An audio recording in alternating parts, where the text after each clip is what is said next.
Olá meus amigos, estamos começando o nosso planejamento de sexta-feira, uma grade um pouco mais reduzida, porém jogos bem interessantes, principalmente na Série A italiana, onde os líderes tentam se aproximar e até ultrapassar o Napoli, que é líder isolado nesse momento. A Inter de Milão pega o Parma, que começou bem na competição, mas agora já deu uma bela caída, já começou a sofrer muito gol. A Inter é bem favorita dentro de casa, em caso de vitória se aproxima do Napoli, mas não ultrapassa o Napoli na tabela. E temos a Atalanta enfrentando o Milan. A Atalanta vem muito bem, faz tempo que a Atalanta não perde um jogo, venceu recentemente o próprio Napoli fora de casa, venceu o Udinese, venceu o Parma, venceu o Young Boys na Champions, venceu a Roma. Se não me falha a memória aqui, 3, 4, 5, 6, 7, 8 vitórias consecutivas da Atalanta, com enfrentamentos difíceis pela frente: Roma, Udinese, o próprio Napoli, o Verona, o Young Boys na Liga dos Campeões, o próprio Stuttgart na Alemanha na Liga dos Campeões. Então, uma equipe muito bem treinada pelo Gasperini, que agora sonha com o título italiano e, em caso de vitória contra o Milan, pode sim ultrapassar o Napoli momentaneamente na tabela de classificação. Na Alemanha temos a segunda divisão da Alemanha, na primeira divisão o Stuttgart enfrenta o Union Berlin e na França o PSG enfrenta o Auxerre.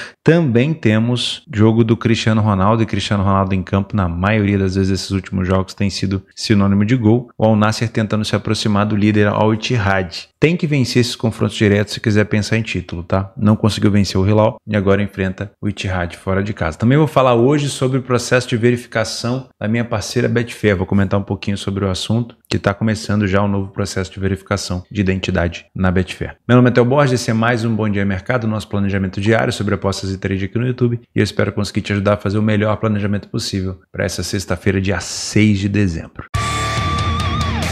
Meus amigos, vou começar o nosso planejamento de hoje falando sobre o novo processo de verificação da Betfair. Tá? Me pediram para reforçar essa informação. Primeiro, eu queria deixar vocês tranquilos, né? Eu sei que tem muita gente apavorada na hora da troca de contas, né? Porque agora a Betfair vai ser só em reais por conta dessa nova regulamentação, por se adaptar ao cenário brasileiro. Primeiro, eu queria contar uma coisa que aconteceu comigo. Eu tinha uma conta em dólar. Não sei se aconteceu a mesma coisa com você, mas se aconteceu, eu vou te deixar mais tranquilo. Eu tinha uma conta em dólar e essa conta foi transferida para real. Nessa transferência, eles fecham uma conta sua e abrem uma nova no mesmo e-mail. Só que a minha conta era logada pelo ID, né, pelo usuário. Então, era o usuário ou a opção de logar pelo e-mail. Você tem a opção de escolher no site, né? Para verificar, para deixar a conta mais segura, na época, anteriormente, eu deixei o login só pelo usuário, tá? Quando houve essa troca, né, a Betfair te envia um e-mail falando que você tem que criar uma nova senha. Quando envia esse novo e-mail e tudo mais, a sua conta, que era acessada por usuário, ela é fechada. Então, muita gente, quando tentou logar, apareceu conta fechada. Na verdade, ela voltou para o e-mail. Então, você antes logava por e-mail, você optou por logar por um usuário, você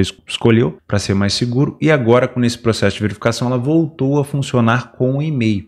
Então, eu tive esse entre aspas, né, esse susto. Eu fui logar na minha conta usando o usuário e estava fechada. Pô, tá fechada por quê? Porque voltou a ser acessada pelo e-mail. Então, basicamente, eu criei uma nova senha, porque, entre aspas, é um reset na conta, né? Eu criei uma nova conta, pego o seu saldo em dólar, transfere em real e vida que segue. Esse novo processo de verificação que eles estão falando é uma adaptação no cenário brasileiro. Então, você já tinha feito sua conta, sua verificação de contas, você já tinha enviado seus dados e tudo mais. Só que com essa adaptação ao novo cenário, eles vão pedir algumas informações que já foram pedidas antes, mas para reforçar, tá bom? Então, quando eles entenderem que a sua conta tem a necessidade de fazer essa nova verificação, eles vão pedir. E é um processo, pelo que eu entendi aqui, bem simples, tá? No meu caso, ainda não pediu. É só descer. Eu vou deixar o link aqui embaixo, mais ou menos da explicação, mas você vai encontrar isso dentro do site da Betfair também muito facilmente. Basicamente, você vai confirmar aqui, que você permite que os seus fundos sejam acessados no novo site da Betfair, que vai ser criado quando a regulamentação de fato funcionar em 2025, né? betfair.bet.br. Você também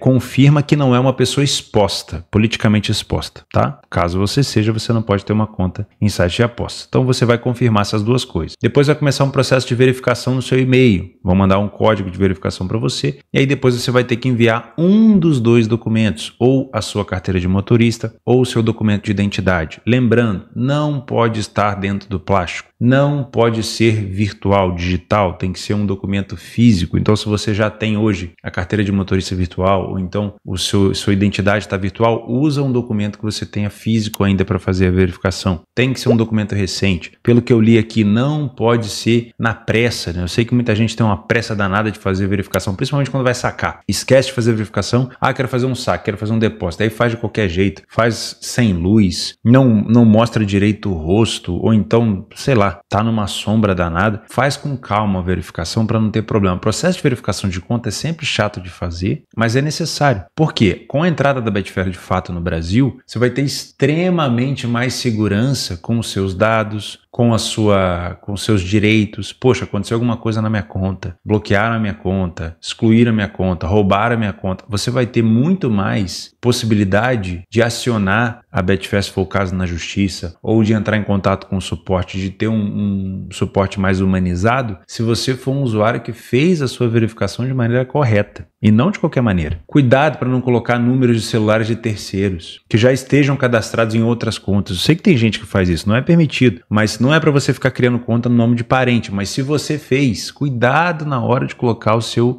celular, principalmente. Se for um celular já cadastrado em outra conta, eu já vi isso acontecer, tá? Cadastrado em outra conta da minha mãe, da minha tia, da minha avó, da minha tataravó. Sem querer, coloquei esse celular na minha conta. E esquece, vai ser bloqueada aquela lá e essa daqui. Então presta muito bem atenção. Aqui, ó, tá aqui a forma que você tem que enviar a documentação, aqui a forma que você tem que fazer a sua verificação facial. E é isso, depois disso é 2 minutos. Tá aqui o que você não pode fazer, ó, documento plastificado e tudo mais. Teve problema? Entra no chat e explica para eles. Olha, tive um problema na verificação. Quero fazer uma verificação com você. Já pede para fazer a verificação, se for possível, no próprio chat. Ele vai te pedir o documento, você manda, segue todas as instruções e já era. Faz com calma. Não é, até o momento, isso aqui é uma pré-verificação. Você já está adiantando para não ter que fazer depois. Mas quando entrar de fato em vigor, se você não foi solicitado para você ainda, quando entrar em vigor vai ser solicitado para todo mundo. Eu ainda não recebi, mas quando eu receber eu já vou fazer de uma vez, tá bom? Então é isso. Sei que tem muita gente com problema, eu tô contando os meus... Problema não, né? Que não recebeu ainda ou que tem algum problema de login. Sempre que tá com problema de login, chat. Entra no chat e fala, estou com problema para logar. Eles vão mandar uma pergunta de segurança para você, para saber que é você mesmo. Depois vão enviar para você um e-mail para confirmar se é você de novo. E aí você vai conseguir ter acesso ou ao seu usuário de ID, né? O seu e-mail, ou sua senha, ou explicando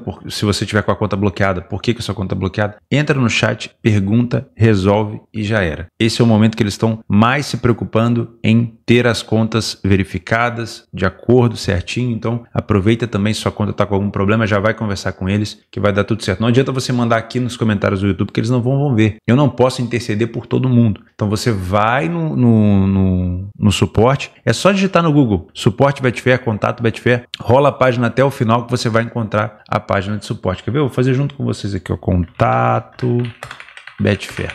Ó, como eu posso entrar em contato com a Betfair? Clica no primeiro link, roda para baixo aqui, ó, entre em contato. Ó, contate-nos entre meio-dia e meia-noite. Entrou em contato, clicou aqui, ó, já vai abrir um banner. Oi, tudo bem? Meu nome é fulano e vamos que vamos. Fechou? Então é isso. Enquanto isso, se aparecer alguma nova opção, alguma outra coisa, ou se estiver dando algum erro de verificação, aí eu vou trazer as novidades aqui para vocês, tá? Eu sou parceiro Betfair há quase 7 anos, nunca tive problema com ele, sempre falo para vocês, tem coisa da Betfair aqui em casa para tudo quanto é lado, né? E garanto para vocês que não vai dar problema. Se der problema, vou tentar interceder por vocês. Óbvio, não consigo interceder por pessoas que tentaram burlar regras. Ah, criei 2 contas no nome de fulano, criei conta em nome de familiar, tentei me aproveitar. Isso eu não consigo.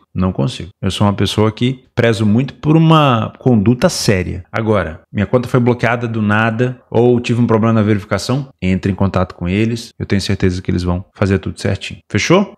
Então é isso. Se previne agora para não ter problema no futuro, certo? Eu sei que muita gente está chateada porque não vai ter conta em dólar. Mas eu tô feliz pelo fato de, primeiro, a Betfair ter permanecido e segundo, agora a gente vai ter muito mais direito para cobrar, porque está dentro do solo nacional, né? Então a gente tem um CNPJ, um escritório, a gente vai ter, né? Para poder cobrar se algo der errado. Fechou? Vamos começar então com a segunda divisão da Alemanha, que é a minha queridinha. Jogo do... Ah, mentira, o jogo do Al Nassr é antes. Então vou ter que começar com o Al Nassr. Primeira coisa que eu quero comentar com vocês. O Al Nassr não tem conseguido vencer equipes da parte de cima da tabela, e aí eu falo do Al Ittihad com o Al Hilal. Se quiser tentar o título, o Al Nassr está muito focado na Liga dos Campeões da Ásia, mas se quiser tentar o título, tem que vencer o Al Ittihad para chegar aqui a 28 pontos, manter o Al Ittihad com 33 e aí pensar nas rodadas futuras. Contra o Al Hilal, não venceu, empatou, acabou sendo melhor para o próprio Al Hilal. Tá? O número de vitórias do Al Nassr também é baixo. Em campo, Cristiano Ronaldo conferiu, dá para ficar de olho em mais um gol dele, porque o cara não para de marcar gol, é impressionante, né? Eu até fiz a conta com vocês outro dia, né? Se eu não me engano, faltavam 85 gols para o Cristiano Ronaldo chegar na marca de 1000 gols. Se não me falha a memória, não sei se esse número já atualizou, tá? Eu acho que o Cristiano Ronaldo chegou a marcar mais 2 gols recentemente. Deixa eu ver aqui. Al Nassr contra o Al Sadd. O Cristiano Ronaldo marcou o gol da equipe do Al Nassr? Não. Deixa eu pegar os jogadores aqui. Formação. O Cristiano Ronaldo não jogou esse último jogo da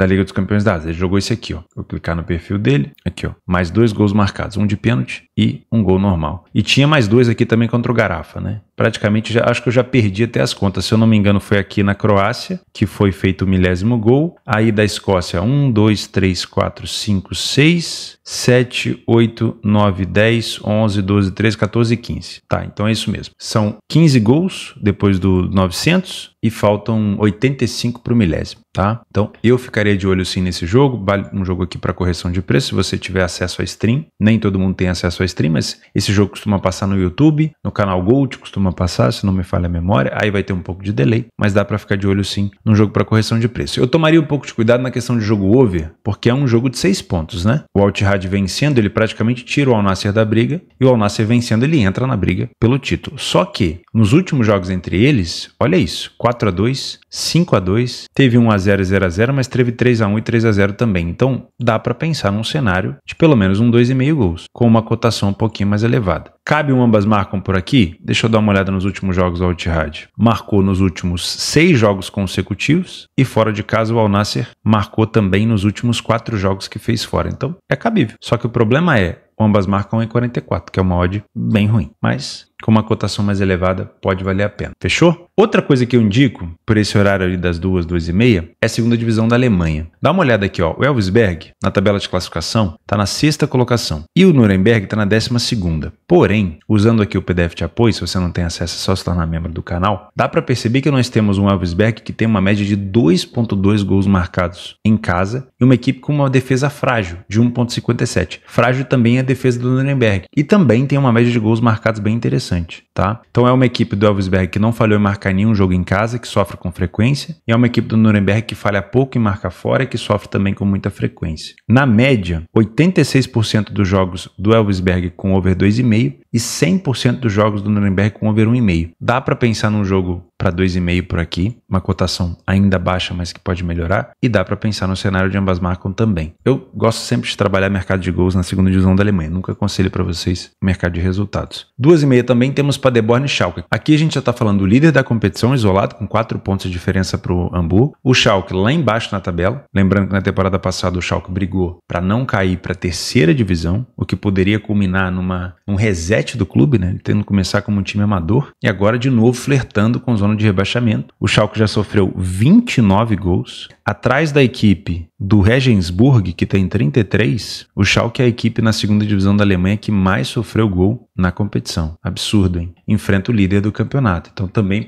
podemos ter aqui um jogo para gols. Olha só, o Paderborn em casa. Nenhuma derrota, são 4 vitórias em 6 partidas, não sai tanto na frente do placar, falhou em marcar com alguma frequência, mas a defesa do Schalke ajuda. Então esse é um jogo que eu trabalharia da seguinte maneira: eu não tenho um ataque tão agressivo do Paderborn. É bom, mas não é tão agressivo. Eu também não tenho uma defesa tão frágil do Schalke. Mas, se o Schalke estiver atrás do placar e ele está numa situação complexa na tabela, provavelmente eu vou ter um Paderborn agressivo e um Schalke exposto. Então, com esse cenário, me agrada trabalhar mais 2 gols, ou seja, Paderborn na frente, tentar buscar mais 2 num cenário de 2,5. Aí pode ser interessante, tá? Os gols do Paderborn, a maioria deles são marcados aqui no final, ó. Então dá para ficar de olho nesse nesse jogo aqui para um over limite ou para um over à frente no final. Mesma coisa do Schalke, a maioria dos gols marcados no segundo tempo, tá? É um jogo que tem uma tendência um pouco mais under no pré, mas que com o Schalke atrás do placar pode acabar tendo esse potencial de um jogo mais over, beleza? 2,5 também, nós já temos um jogo com maior liquidez aqui, que é a Inter de Milão contra o Parma. Como eu falei, o time do Parma começou muito bem a temporada, junto com a Udinese, se não me falha a memória, agora os dois estão ali embaixo, né? E a Inter de Milão não tinha começado tão bem assim.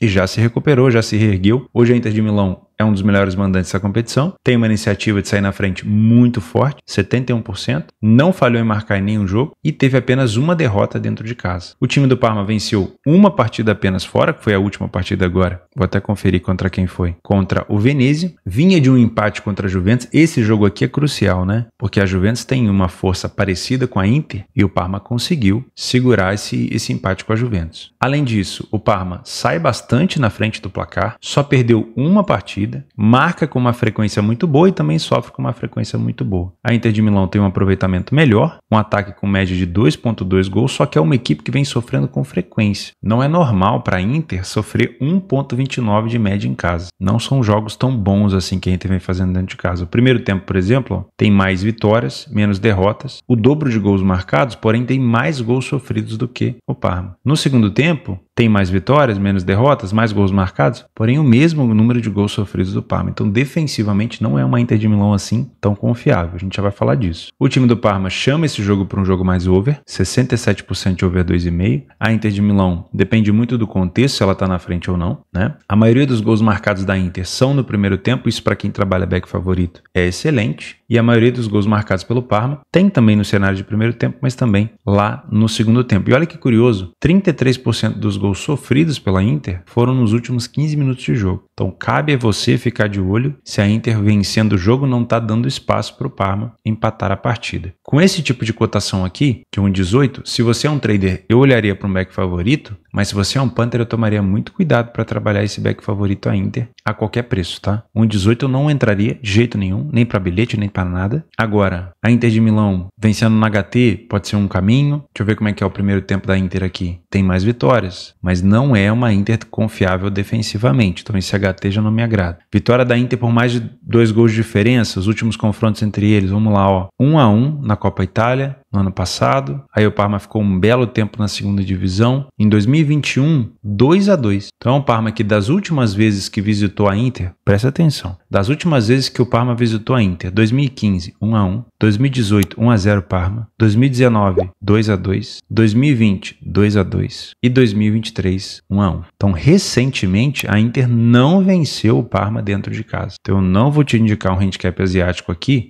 a qualquer preço, tá? Se você vê uma Inter empatando no final do jogo, tentando buscar ali uma cotação acima de 2 numa vitória seca da Inter, pode valer a pena. Agora, entrar num cenário de handicap asiático para vitória por 2 ou 3 gols de diferença da Inter, sendo que o Parma vem sofrendo pouco gol fora e poucas derrotas fora, eu acho que é puxado demais. Pode acontecer, mas eu acho que é um risco muito elevado. Se você, no ao vivo, começar a ver uma Inter massacrando o Parma, entendeu que a Inter já marcou o primeiro gol, mesmo que você não tenha pego, e você viu que a Inter tem espaço para contra-atacar, aí um cenário de gols me agrada. Talvez buscar mais 2 ou 3 gols, tá? De resto, eu tomaria cuidado. Lembrando, eu marquei aqui um back favorito pro trade. Isso não quer dizer que a Inter vai vencer. Você pode pegar o primeiro gol da Inter ou estar a favor da Inter durante 20, 25 minutos, não pegar o gol e sair da posição. Ou pegar o gol da Inter e sair da posição, porque a Inter toma bastante gol no final. E ainda assim a Inter vacilar. Como um punter, eu não te aconselho essa vitória da Inter. Não é que ela não vai vencer, é que o preço não compensa, tá? Eu sei que a Inter vai bem dentro de casa, mas hoje é uma Inter frágil defensivamente, que precisa se ajustar, e um Parma que, curiosamente, quando vem enfrentar a Inter no seu estádio, não tem perdido. Fechou? 4,5, Stuttgart e Union Berlim. Não gosto dessa odd do Stuttgart. Não gosto, mas também talvez eu tenha que ficar quieto, né? Mesmo não gostando, porque o Union Berlim, fora de casa, ele só venceu uma partida. Falhou em marcar em quase 70% dos jogos, não sai na frente do placar quase nunca, tem sofrido gol com alguma frequência, uma média de um gol por jogo, enfrenta o Stuttgart que ainda não falhou em marcar, que sofre seus gols, mas que marca o dobro, praticamente, e que sai na frente com frequência. Então, talvez o fato de eu não gostar da odd do Stuttgart não queira dizer nada, né? Que a minha opinião pouco importa para o mercado. O que a gente vai levar em consideração é o que vai acontecer no jogo. Mas na criação de cenário, é um Stuttgart hoje que consegue entregar, pelo visto, mais do que o Union. O jeito de jogar do Union Berlim é muito agressivo na marcação. mas não tem dado resultado essa temporada. União Berlim vem de derrota para o Wolfsburg, para o Bayern de Munique, eliminação para o Arminia Bielefeld na DFB Pokal, vitória contra o Kiel e depois derrota contra o Borussia Mönchengladbach. Tá tendo muita dificuldade de marcar gol. Marcou 0,5 gols de média até o momento. Em 6 partidas marcou 3. É pouco. Então aqui eu tenho que tomar cuidado até de colocar que o favorito pode se complicar. Eu viria para cá com uma ideia de favorito pode se complicar, porque eu acredito no jogo do União Berlim muito mais aguerrido na marcação. Isso dificulta um pouco o jogo do Stuttgart, né? Porque o Stuttgart gosta de jogar reativo. Quanto mais atacam o Stuttgart, mais ele tem espaço para progredir. Quando você se fecha e se defende bem, o Stuttgart ele fica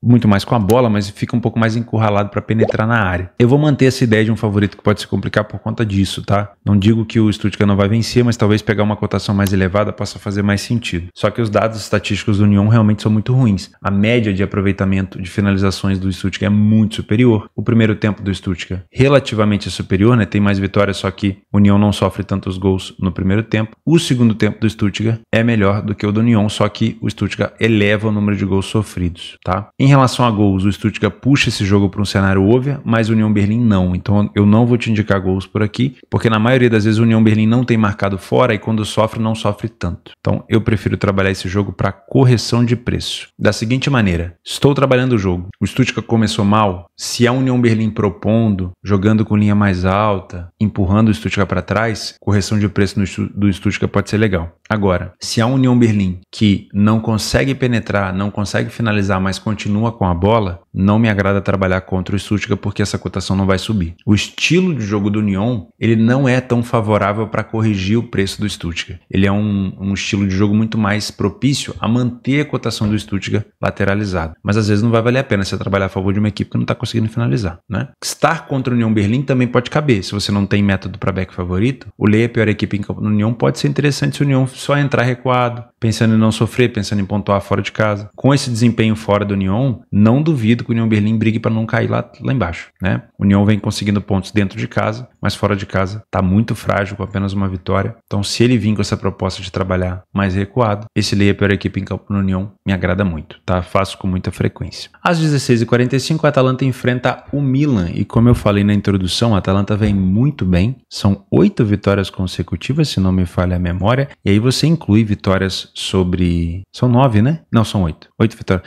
Na verdade, são 9 vitórias em 10 jogos, mas são 8 vitórias consecutivas. E aí você inclui vitórias contra Stuttgart, contra Napoli, contra Young Boys, contra Roma, contra Monza. Tudo, a maioria daquelas equipes safadas que eu falo que podem complicar a vida de outras, né? A Atalanta tem vencido. A única derrota da Atalanta foi lá no início do campeonato. A Atalanta não falhou em marcar nenhum jogo dentro de casa. Sofre com alguma frequência, mas tem uma média de 3,3 gols marcados por jogo. E enfrenta um Milan que é bastante inconstante. Tem o mesmo número de gols marcados e sofridos. Isso, na minha opinião, eleva o favoritismo da Atalanta. Para mim aqui, então, é um jogo para correção de preço. Se o Milan for enquadrado, se o Milan for encurralado na sua pequena área, a Atalanta com bastante superioridade pode fazer essa cotação do Milan subir. Ao mesmo ponto que se o Milan começar surpreendendo a Atalanta, você pode ter essa correção da Atalanta também. Eu não trabalharia contra a Atalanta, tá? Sinceramente, com esse aproveitamento aqui, ó, de um gol a cada 2 finalizações praticamente, ou eu venho para trabalhar contra o Milan, ou eu ficaria bem quietinho na minha, tá? O Milan também não falhou em marcar nenhum jogo fora, então esse ambas marcam aqui, a 1,61, ele começa ruim, mas com uma cotação acima de 2, pode ser interessante. Primeiro tempo da Atalanta com mais vitórias, porém o Milan tem um número de vitórias parecido, derrotas um pouco menor da Atalanta, número de gols marcados da Atalanta é o dobro, mas o número de gols sofridos é igual. No segundo tempo, a superioridade da Atalanta aumenta, maior quantidade de vitórias, bem maior, quase 3 vezes mais, e o número de gols sofridos da Atalanta já é um pouco menor. Então, no geral, é sim uma superioridade clara da Atalanta. O Milan também chama esse jogo para um jogo over,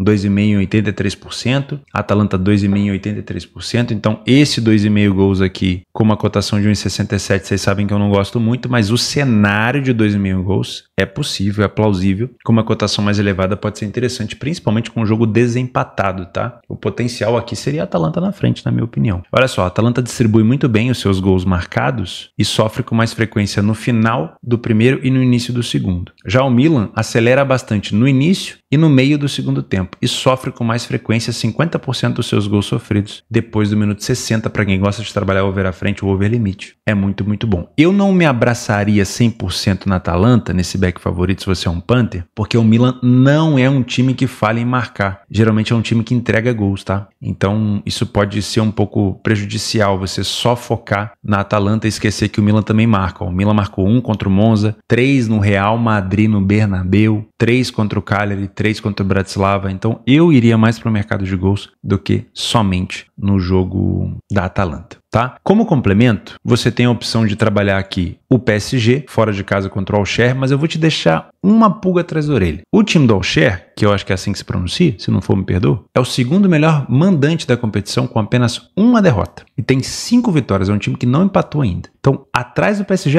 apenas, tá? Então eu tomaria um pouquinho de cuidado. É um bom jogo, mas eu tomaria um pouquinho de cuidado, porque me parece um adversário safado, tá? PSV e Twente na Holanda, PSV nesse momento líder isolado da competição, pelo visto vai em busca de mais um título, e também, vou colocar aqui o jogo complementar, e também na Primeira Liga, o Braga enfrentando o Estoril, o Braga aqui na 5ª colocação, tentando alcançar, né, e ultrapassar o Santa Clara, seguido também pelo seu maior rival, o Vitória, certo? Esses são os jogos que eu olharia nessa sexta-feira. Também tem o Celta Vigo, que complicou a vida do Barcelona recentemente enfrentando o Mallorca, um bom jogo para correção de preço. Eu vou deixar o link do Radar Esportivo aqui embaixo. Vou deixar o link da minha parceira Betfair aqui embaixo. Vou deixar o link também desse post, né, de verificação para você ler um pouco mais também na descrição, no primeiro comentário fixado ou na descrição. Eu vou colocar aqui embaixo para você e a gente se vê amanhã. Lembre-se que apostas são para mais de 18 anos, faça com responsabilidade. Lembre-se que o espaço está aberto aqui embaixo para você me ajudar com complementos, informações e correções. E lembre-se também que amanhã eu estou aqui para a gente conversar novamente. Um grande abraço e até a próxima.